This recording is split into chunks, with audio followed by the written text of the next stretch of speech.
지난주 수요일에 전도를 하는데요.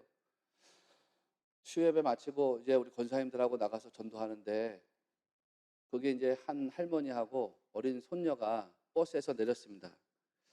그날 따라서 차가 많이 정체가 됐습니다. 그래서 그 버스에 사람들이 한참 동안 안 오다가 한 세 대가 연속으로 오는 그런 일이 있었습니다. 그러니까 사람들이 많이 타서 많이 내리는 거예요. 한꺼번에 사람들이 몰려오니까 권사님들이 막 정신없이 전도지 나눠주는 거예요. 예수님 믿으십시오. 예수님 믿으십시오.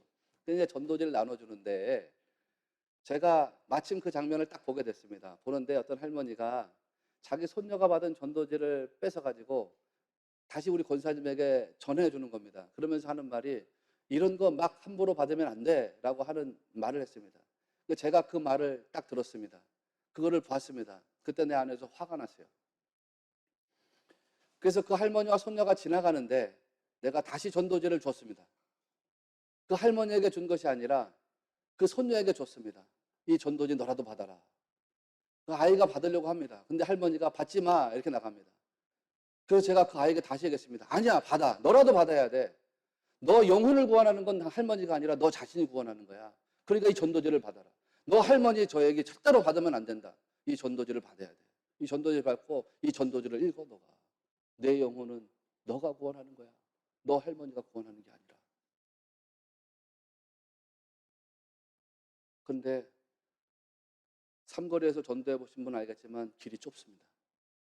아이를 할머니가 끌고 가는데요. 전도지를 받지 못하고 그 아이가 할머니 손에 끌려가는데 사람들이 밀고 가면서 그 밀려가는 속에서 저하고 헤어졌어요. 결국 아이가 전도지를 받지 못했습니다. 그때 내 안에 두 가지 마음이 일어났습니다. 하나는 그 어린 아이가 불쌍하다는 마음이었고 또 하나는 그 할머니에게 화가 나는 마음이었습니다. 할머니가 너무 미웠습니다. 한 사람에게는 불쌍한 마음이 일어났고 한 사람에게는 미운 마음이 일어났습니다. 그 할머니를 보면서 자기 어린 손녀를 지옥의 불구덩이로 끌고 가는 모습에 너무 화가 났습니다. 그분이 너무 미웠습니다. 그 할머니 영혼이 불쌍해야 되는데 그 영혼이 불쌍하게 느껴지지 않고 미워하게 됐습니다. 저 어린아이를 자기가 사랑한다고 이야기하면서 어떻게 저 어린아이의 손을 붙잡고 지옥의 불구덩이 속으로 끌고 들어갈 수가 있느냐. 나 그 할머니가 너무 미웠습니다. 그리고 그 손에 붙잡혀가는 어린아이는 너무 불쌍했습니다. 너라도 믿어야 되는데. 여러분, 이 세상을 살아가는 동안에 사람들이 죄와 사망의 문제를 끌어안고 살아갑니다. 그래서 행복이라는 걸 누리지 못해요. 잠깐의 만족은 있어요. 그러나 영원한 행복으로 연결되지 못하거든요. 세상에서 죄와 사망의 문제를 해결받지 않으면 우리는 행복할 수가 없어요. 왜냐하면 사람들이 이성으로 생각하는 정당한 대가를 받을 수가 없기 때문입니다. 죄와 사망의 문제가 해결되지 않으면 결코 정당한 대가를 받지 못합니다. 여러분 어디를 가든지 무슨 일을 하든지 이게 나의 정당한 대가라고 말할 수 있는 걸 받을 수가 없습니다. 결국에는 인생이 그래서 허무로 끝나고 말아버리는 것입니다. 전도서 1장 2절과 3절 말씀 잘 아시죠? 솔로몬이 누릴 걸 다 누려봤습니다. 그 솔로몬 왕이 이런 말을 합니다. 전도자가 이르되 헛되고 헛되며 헛되고 헛되니 모든 것이 헛되도다. 해 아래에서 수고하는 모든 수고가 사람에게 무엇이 유익한가? 라고 했습니다. 그래서 12장 7절과 8절 말씀에서는 결국 이렇게 말합니다. 흙은 여전히 땅으로 돌아가고 영은 그것을 주신 하나님께로 돌아가기 전에 기억하라. 전도자가 이르되 헛되고 헛되도다. 모든 것이 헛되도다. 인생이 끝나기 전에 반드시 기억하라는 거 아닙니까? 인생이 끝나기 전에 반드시 기억해라. 그 진리가 있다는 겁니다. 생각해보면 여러분 그렇지 않아요? 학업이 잘 되고 사업이 잘 되고 인생이 잘 되고 직장이 잘 되고 진급이 잘 되고 그런 게 여러분 축복입니까? 여러분 그렇게 생각하시는가요? 학업이 잘 되는 거, 사업이 잘 되는 거, 직장이 잘 되는 거, 인생이 잘 되는 것처럼 보이는 게 진짜 축복이 아닙니다. 그런 게 축복이라고 생각하면 여러분은 애굽의 바로왕하고 다를 바가 없습니다. 그런 게 축복이라고 생각하면 애굽의 바로왕은 이 세상에서 가장 큰 축복을 받은 사람 중에 하나입니다.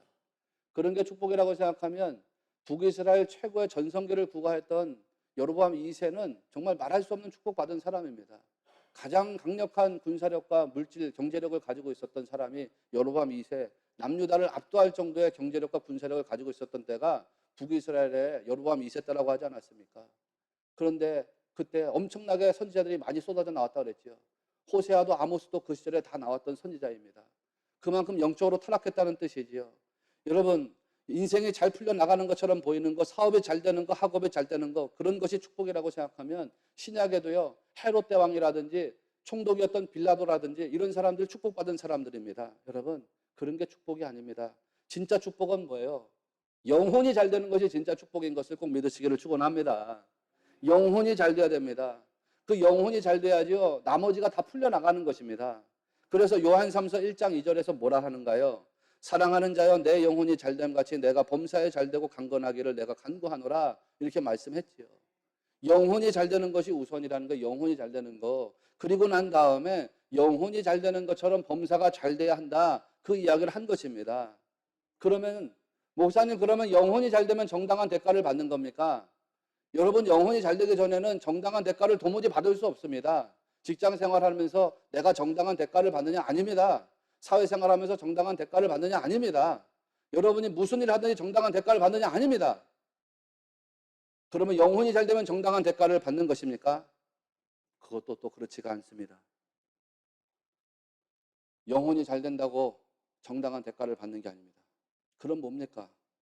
성도가 받는 모든 대가들은 정당한 대가라는 것이 없습니다. 오늘 신명기 12장 10절 말씀을 보십시오. 놀라운 말씀이 나오죠. 내 하나님 여호와께서 내게 복을 주신 대로, 이런 말이 나옵니다. 성도가 수고로 받는 모든 대가는요, 정당한 대가가 아닙니다. 이거는 대가가 아니라 성경에 복이라고 표현되십니다. 복이라고. 이거를 여러분 분명히 아셔야 됩니다. 성도는 정당한 대가를 받는 게 아니고요, 뒤집어 말하면 정당한 대가 이상의 훨씬 무언가를 받는다는 사실을 기억하셔야 됩니다. 내가 수고하고 노력하는 정당한 대가 받는 것이 아니라 그 대가 이상의 훨씬 뛰어나고 탁월한 것을 받게 된다는 사실을 여러분 믿으셔야 됩니다. 이거를 성경은 뭐라고 표현하냐면 복이라고 표현했습니다. 내가 수고해서 어떤 수고의 대가로 받는 게 아니라는 거예요. 내가 수고하더라도 그 수고에 뭐를 얹어가지고서 뭘 얻냐면 은혜를 얻는 거죠. 하나님 은혜를 얹어가지고 거기에 복을 주신다는 거예요. 이게 분명해야 돼요. 여러분이 받고 누리는 모든 거는 하나님 주신 복이라는 사실을 기억하시기를 바랍니다. 그래서요, 성도가 되면, 신자가 되면 언어가 달라집니다. 어떻게 언어가 달라지는가요? 내가 수고해서 대가를 받았다라고 말하지 않습니다. 내가 수고한 복을 받았다라고 말합니다. 우리 성도가 되면 대가로 얻었다라고 말하지 않고 은혜로 받았다라고 말합니다. 내가 수고로움을 이뤄가지고서 내가 나의 수고로움으로 어떤 일을 성취했다라고 말하지 않고 내가 수고한 것 이상으로 하나님이 은혜를 주셔서 이루어지게 하셨다라고 말합니다. 그러니까 10절 말씀에서 자원하는 예물을 드리라고 할 수 있는 겁니다. 히브리 말로 미사트라고 하는 단어가 나갔는데 이게 사실 예물이라는 뜻이 아니고 본래는 무슨 뜻이냐면 넉넉한, 풍성한, 이런 뜻이에요. 그러니까 자원하는 넉넉한 것으로 드려라, 이런 이야기인 거거든요. 앞서 말씀드린 것처럼 힘 닿는 대로 드리라는 겁니다. 왜 그러냐? 다 은혜로 받은 거니까. 아니, 목사님 오늘 예배 갔더니 헌금 드리라는 얘기해서, 아니, 그런 거 아닙니다. 기독교는 그런 천박한 종교가 아니라고 했죠. 여러분, 우리가 받아 누리는 모든 것이 무엇으로부터 나오는지 그 맥락을 아셔야 된다, 이런 말씀이에요. 내가 하나님 앞에 자원하는 마음, 기뻐하는 마음으로 힘있게 드릴 수 있는 이유가 어디에 있느냐? 이게 하나님이 나한테 다 주신 것들이 복이고 은혜이기 때문이라는 것을 믿기 때문입니다. 이걸 분명히 하시라는 이런 말씀이에요. 여러분, 이게 사실 아닙니까? 진리 아닙니까? 그렇지 않아요? 여러분이 천국 영생을 다 선물로 받으셨죠? 믿으시는가요? 아멘. 우리가 천국 영생을 다 선물로 받았습니다. 그렇지 않습니까? 그런데 이 천국 영생은 말 그대로 뭐예요? 선물이죠, 선물. 이 땅에서 조금 더 수고하신 분도 있고 조금 덜 수고한 사람도 있습니다. 신앙생활도 마찬가지예요. 포도원 일꾼의 이야기처럼 어려서부터, 젊어서부터 신앙생활 시작해가지고서 많이 수고한 사람도 있고 좀 느지막하게 예수님 영접하고 신앙생활 하면서 이제 좀 덜 수고하시는 분들도 있단 말이에요. 그런데 여러분이 얼마를 수고하든지 얼마를 노력하든지 얼마를 애쓰든지 간에 여러분이 누리게 되는 구원의 영광은 수고의 정당한 대가가 아닙니다. 거기에다가 하나님이 얹어서 주시는 충만하신 복이고 은혜인 것을 믿으시기를 바랍니다. 그 수고한 것보다 훨씬 엄청난 것을 얹어가지고 주시는 축복이고 은혜란 말이에요. 그래서 우리가 구원은 나의 공로로 노력으로 얻어지는 것이 아니라 하나님께서 은혜로 주시는 선물이라고 말할 수 있는 겁니다. 생각해 보시자고요. 사도 바울이 고린도전서 4장 17절에서 이런 말합니다. 우리가 잠시 받는 환난에 경한 것이 지극히 크고 영원한 영광에 중한 것을 우리에게 이루게 함이니, 뭐 이런 말 나갑니다. 내가 지금 방언한 거 아니죠? 전혀 못 알아듣는 말씀 아니죠? 쉽게 말하면 환난은 가볍고 영광은 무겁다, 이 얘기를 한 거 아닙니까? 그런데 여러분에게 한번 물어보겠습니다. 여러분이 경험했던 환난은 가벼운 것이었습니까? 혹은 여러분이 지금 환난을 통과하고 있는 중에 있다면 지금 겪고 있는 환난이 가볍다, 가벼운 것이다라고 혹시 말할 수 있습니까? 가볍다고 할 수 없죠. 우리가 겪었던 환난이 가볍다고 말할 수 없습니다. 내가 겪고 있는 환난이 가벼운 것이라고 말할 수가 없습니다. 그래서 어떤 사람들은 이 환난의 무게 때문에 견디지 못해서 우울증에 걸리기도 하고 공황장애에 걸리기도 합니다. 어떤 경우에는 약을 의지해서 잠을 청해야 될 정도로 마음이 괴롭고 고단한 때도 있습니다. 환난은 결코 가벼운 것이 아닙니다. 그런데 사도 바울은 가볍다라고 말했습니다. 무엇과 비교해 보니까 가볍다고 했습니까? 바울이 3층 천에 올라가서 보니까 영원한 영광이라는 게 있답니다. 우리는 그 영원한 영광이 뭔지를 몰라요. 아마 여러분 중에는 바울처럼 3층 천에 올라가서 그 영원한 영광을 보신 분이 계실지도 모르겠어요. 나도 사실은 아직 영원한 영광을 보지는 못했어요. 그러나 그 영원한 영광을 사도 바울이 보고 내려오니까요, 그 영원한 영광과 비교해 보니 자기가 당한 고난은 너무나도 가볍다는 거예요. 먼지 한 톨도 되지 않을 가벼움이라는 거예요. 바울이 당한 고난이 어떤 것이었습니까? 사람들에게 어마어마한 수치와 모욕을 당했습니다. 태형을 당하는데요, 40에서 한 대 감한 매를 맞았습니다. 사람이 죽을 때까지 맞았다, 그런 뜻입니다. 배를 타고서 항해를 하다가 풍랑을 만나가지고서 배가 부서지고 항해하다가 죽을 위험에 처했던 때가 있었습니다. 감옥에 갇혀서 연금 생활을 하기도 했습니다. 그런데 그 모든 환난, 여러분이 당한 환난보다 어떻게 보면 더 깊은 환난 아닙니까? 그 환난을 겪었는데 그게 자기가 바라본 영광하고 비교해 보니까 너무나도 가벼운 먼지 같은 그런 환난이더랍니다. 그 영광이 얼마나 엄청난 것인지, 그 영원한 영광, 그게 얼마나 대단한 것인지 바울이 그거를 봤다는 거 아닙니까? 그런데 여러분, 사도 바울이 봤던 그 영원한 영광이라고 하는 것을 하나님께서 다 여러분에게 주시는 영광으로 선물한 것인 줄을 믿습니다. 하나님께서 바울이 봤던 그 영광의 무게라고 하는 것을 다 여러분을 위해서 예비해 놓고 계신 미래적인 축복이라는 사실을 기억하시기를 바랍니다. 우리가 그 영광을 다 받게 된다는 거거든요. 여러분, 그런데 이게 어떻게 정당한 대가일 수가 있어요? 내가 노력하고 내가 열심히 수고해가지고 어떻게 그 어마어마한 영광을 받을 수가 있냐고요. 이게 내 노력으로 열심으로 될 수가 없는 것입니다. 받을 수가 없는 거거든요. 그것은 하나님의 엄청난 은혜입니다. 하나님이 여러분에게 주시는 축복입니다. 세상 사람하고 우리하고 다른 게 뭔지 아세요? 이거 분명히 하시자고요. 세상 사람들은요, 아무리 열심히 노력하고 일해도 자기의 수고로움에 대한 정당한 대가를 받지 못합니다. 그러나 반면에 성도는 어떻습니까? 자기가 수고하고 열심히 일한 거에 하나님께서 엄청난 은혜를 더하셔가지고 수고와 노력에 비한 엄청난 영광을 하나님이 준비해 놓으셨다는 것을 믿으셔야 됩니다. 이게 다른 거예요. 우리가 똑같이 정당한 대가를 받지 못하지만 세상 사람들은 정당한 대가를 받지 못해서 사망으로 가고 우리는 정당한 대가 이상의 것을 받아가지고서 영광의 축복으로 들어가게 된다는 것입니다. 이게 은혜이고 이게 축복인데 여러분에게 이게 보여지고 이게 깨달아지고 이게 알아지게 되시기를 축원합니다. 그게 보이고 알아지고 깨달아지면 찬송이 나오는 거예요. 그렇잖아요. 찬송이 나올 수밖에 없다고요. 그래서 11절 말씀 보세요. 11절에 보니까 너와 내 자녀와 노비와 내 성중에 있는 레위인과 및 너희 중에 있는 객과 고아와 과부와 함께 내 하나님 여호와께서 자기의 이름을 두시려고 택하신 곳에서 내 하나님 여호와 앞에서 즐거워할지니라. 이렇게 나가죠.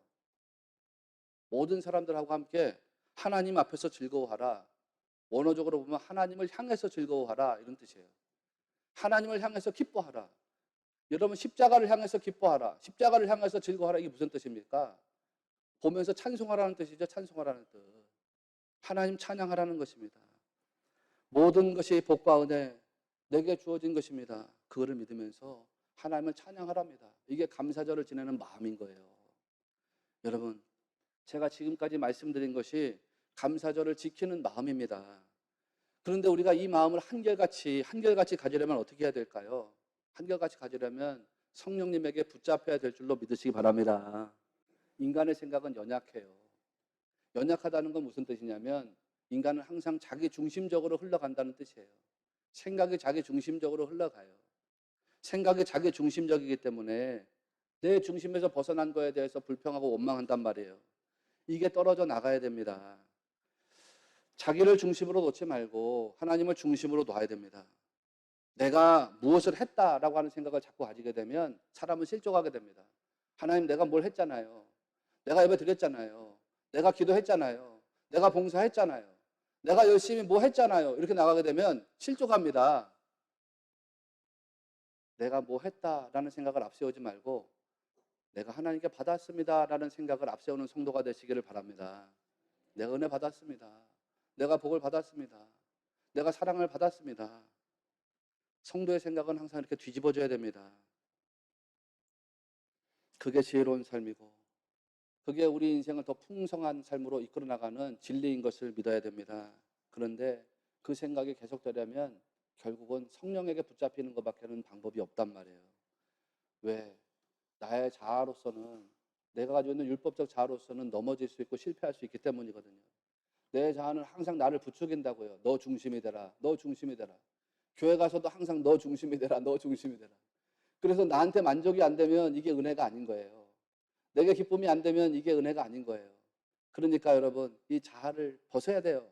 하나님의 은혜로다가 성령님께서 이끄시는 마음을 여러분이 따라가야 되고 성령님 주시는 말씀을 여러분이 받아야 되고 성령님이 주장하시는 대로 여러분의 생각이 이끌림을 받아야 됩니다. 그래서 하나님이 믿는 사람들에게 성령 주시는 거거든요. 믿는 사람에게 성령 주시는 거예요. 저나 여러분 안에 이미 성령님이 내주하신다고 저는 믿습니다. 성령님은 하나님이 주시는데 그것도 언제 주시냐면 신약에서 언제 성령의 역사가 충만하게 임합니까? 7.7절에 임하죠. 7.7절. 이 7.7절을 오순절이라고도 말하잖아요. 그 신약 성경에 보니까 사도행전 2장 말씀에 오순절 날이 이미 이름에 사람들이 모여있을 때 성령님이 임했단 말이에요. 예수님께서 초실절 그때 부활의 첫 열매로 살아나시고 오순절 그때 하나님이 성령을 이 예수님 제자들에게 부으셨다는 거 아닙니까? 로마서 5장 3절 4절 말씀을 보면 우리가 환난 중에도 즐거워하나니 이는 환난은 인내를 인내는 연단을 연단은 소망을 이루는 줄 알미로다 이렇게 말했습니다. 제가 너무나도 많이 말씀드렸지요. 사도 바울이 환난 중에도 즐거워한다 이렇게 말했습니다. 환난 중에도 즐거워한다. 카우코메다 헬라어 카우코메다는 자랑한다 라는 뜻도 있다고 그랬잖아요. 즐거워한다 기뻐한다 이런 뜻도 있지만 자랑한다는 뜻도 있습니다. 그러니까 바울이 환난 중에 자기가 카우코메다 한다는 거거든요. 내가 환난을 기뻐합니다. 동시에 뭐 한다는 거예요? 환난을 자랑한다는 거 아닙니까? 어떻게 이런 게 가능합니까 여러분? 내가 사업이 망했는데 그 사업이 부도가 났는데 그 사업이 부도난 거를 즐거워하고 자랑할 수 있습니까? 자식이 입시에서 떨어졌는데 그 입시에 떨어진 거를 즐거워하고 자랑할 수 있습니까? 직장 생활에서 진급이 누락됐는데 거기에서 내가 즐거워하고 자랑할 수 있습니까? 내가 뭔가를 이루려고 열심히 달려왔는데 그게 안 되고 실패했는데 그거를 자랑하고 즐거워할 수가 있습니까? 바울은 그렇게 할 수 있답니다. 환난을 통과하는 중에도 즐거워하고 자랑할 수 있답니다. 어떻게 그럴 수가 있는가요? 무엇을 받기 때문이에요? 환난을 받기 때문이에요? 소망을 받기 때문이에요? 소망을 받기 때문입니다. 환난 끝에 있는 소망을 본 거거든요. 성령님이 역사하시니까 보는 게 달라지는 거예요. 보는 게 달라지는 거. 환난을 보면서 환난에 빠져 들어가는 자가 되는 것이 아니라 환난 중에라도 하나님 보게 하시는 그 환난의 끝에 있는 소망을 보게 되는 거예요. 그러니까 그 소망을 보고서 자랑하지 않을 수가 없는 거죠. 여러분 지금 내가 환난을 통과한다고 하더라도 하나님께 영광을 돌릴 수가 있다는 겁니다. 왜? 보는 게 달라지니까요. 여러분 이렇게 보는 게 달라지면 다 감사로 흘러가게 될 수 있습니다. 왜 보는 게 달라지면 감사가 되느냐? 하나님이 다 은혜로 보게 하시니까요.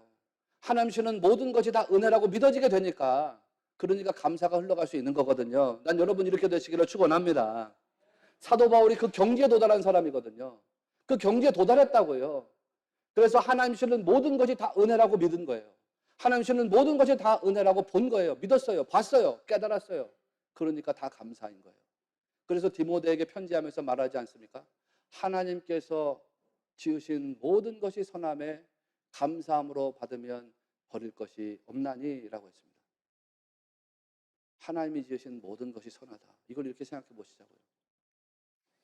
하나님이 지으셔서 여러분에게 공급하는 모든 것이 선하신 줄을 믿으시기 바랍니다. 그런데 하나님이 여러분에게 좋은 것만 공급하시느냐? 아니죠. 때로는 기쁨도 공급하지만 슬픔도 공급합니다. 때로는 능력도 공급하지만 실패도 공급합니다. 때로는 풍부한 재물도 공급하지만 가난한 삶도 공급합니다. 그런데요, 하나님이 공급하시는 모든 것이 다 선하답니다. 여러분에게 좋은 일이든 나쁜 것이든 다 선합니다. 여러분이 힘겨운 일이든 여러분이 힘낼 수 있을 만한 일이든 그거 다 선하답니다. 그래서 감사함으로 받으면 버릴 게 없답니다. 왜? 바울이 경지에 도달하고 보니까 내게 주어지는 모든 게 다 뭐예요? 하나님의 복이고 하나님의 은혜라는 사실을 깨닫게 된 겁니다. 그 복과 은혜의 여정 속에서 하나님이 다스리시는 섭리를 보니까 로마서 8장의 고백이 터져 나올 수 있는 겁니다. 하나님을 사랑하는 자 곧 그 뜻대로 부르심을 입은 자들에게는 모든 것이 합력하여 선을 이루는 줄을 알미로다. 그렇게 얘기하고 있죠. 그렇게 믿는다고 말하지 않았습니다. 그렇게 안다고 말했습니다. 그게 뭐예요? 자기는 그런 것들을 체험해 나가는 축에 있다는 것입니다. 사랑하시는 여러분, 여러분도 성령으로 충만하게 붙잡혀서 가지고 여러분 바울이 봤던 그런 시선으로, 바울이 봤던 그런 관점으로 인생을 살아가는 성도들 되시기를 축원합니다. 보는 게 그만큼 중요하다고요. 계속 말씀드리지만 베드로, 가룟 유다, 이 두 사람을 한번 비교해 보십시오. 이 두 사람의 차이가 뭐예요? 두 사람 별로 다를 거 없죠. 똑같이 예수님 배반한 사람들 아닙니까? 그런데 어디서 차이가 나타나냐면 보는 거에서 차이가 나타납니다. 보는 거. 가룟 유다는 계속 뭘 보냐면 자기 안에 있는 죄만 봅니다. 자기 안에 있는 죄만 보니까 결국 어떻게 되냐? 아겔달마에서 스스로 목매 자살하는 자가 됩니다. 반면에 베드로는 뭘 봐요? 내 안에 있는 죄도 보지만 주님이 약속하신 말씀도 봅니다. 그 주님이 약속하신 말씀을 바라보니까 말씀에 의지해서 회개가 나갑니다. 회개가 나가니까 주님에 의해서 다시 쓰임받는 사명자로 거듭나게 되더라는 것입니다. 많은 사람들이 가룟 유다가 되기를 싫어하면서 가룟 유다처럼 사는 경우가 많습니다.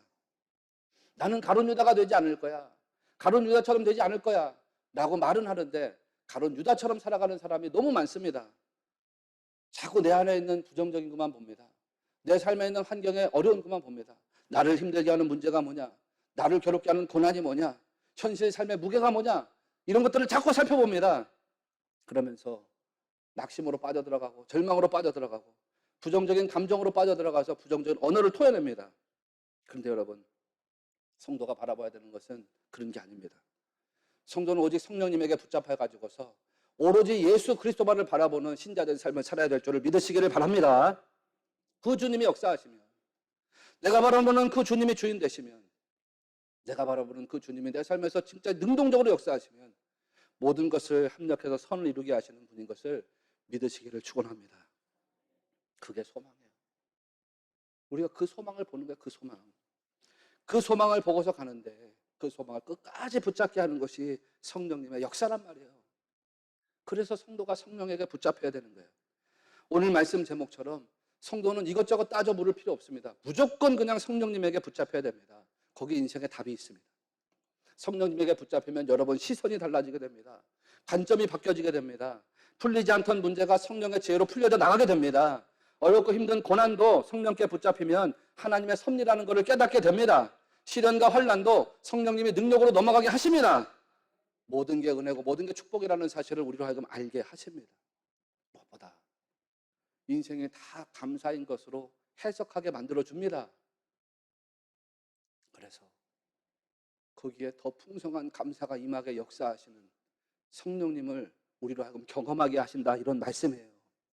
그러니까 성령에게 붙잡히면 성령님이 여러분을 통해서 아름다운 예수 생명을 이루어가는 삶이 되게 하신다는 사실을 꼭 믿으시기를 바랍니다. 그러한 믿음의 복을 누리는 우리 신약교회 모든 성도들 다 되시기를 주님의 이름으로 축원합니다. 축원합니다.